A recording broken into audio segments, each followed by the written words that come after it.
Hola, te doy nuevamente la bienvenida al curso de graficación. Hoy te voy a hablar un poco sobre la historia y la evolución. ¿Sabías que las primeras computadoras solo se utilizaban para aplicaciones científicas? Pues bien, la ENIAC fue una de ellas. Esta computadora simplemente calculaba densidades de neutrón transversales para ver si una bomba de hidrógeno explotaría.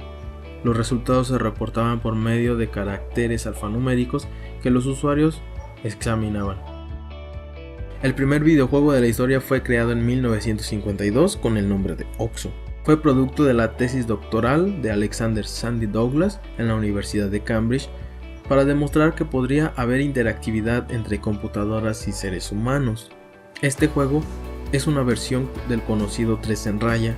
¿Sabías también que en 1963 fue cuando se creó el primer sistema que permitía la manipulación directa de objetos gráficos? Fue el precursor de los sistemas modernos de gráficos por computadora. En 1966, Sutherland, ejerciendo como profesor en Harvard junto con Bob Sproul, fue el primero en implementar el sistema de realidad virtual, que es lo que hoy conocemos. Los inventos de Ivan Sutherland contribuyeron al desarrollo de las interfaces gráficas de usuario, que actualmente son una parte indispensable en cualquier sistema de cómputo. Y por supuesto, en 1970, un estudiante de nombre Edwin Catmull inicia sus estudios en la Universidad de Utah. Inscribiéndose a la clase de gráficos por computadora de Sutherland, había crecido con los dibujos animados de Disney.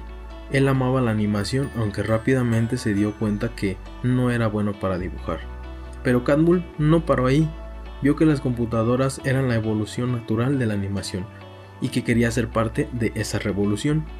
Así que su primera animación por computadora fue de sí mismo. Él creó una animación de su mano abriéndose y cerrándose y volvió uno de sus objetivos crear una película entera usando gráficos por computadora. En la misma clase, Fred Parky creó una animación del rostro de su esposa. De ese modo, el laboratorio de gráficos por computadora de la Universidad de Utah atrajo gente de todas partes. John Warnock fue uno de esos pioneros. Más tarde fundaría Adobe System y crearía una revolución en el mundo de la publicación con su lenguaje de descripción de páginas PostScript. A partir de 1970 se comenzaron a introducir gráficos por computadora en el mundo de la televisión. Uno de los más importantes avances para los gráficos apareció en 1971, el microprocesador. El avance de la industria no se limita al entretenimiento para el hogar. El primer videojuego público y comercial de la historia fue el Galaxy Game, creado por dos estudiantes de la Universidad de Stanford, quienes reprogramaron la versión original del juego Space War de Stephen Russell. En 1986 se formó Pixar, cuando la división de gráficos por computadora de Lucasfilm fue adquirida por Steve Jobs. Para 1995 las audiencias de todo el mundo estaban acostumbradas a ver los gráficos en las películas, pero ¿qué crees? Hubo otra revolución de gráficos. Sony lanzó al mercado mundial su consola de videojuegos PlayStation.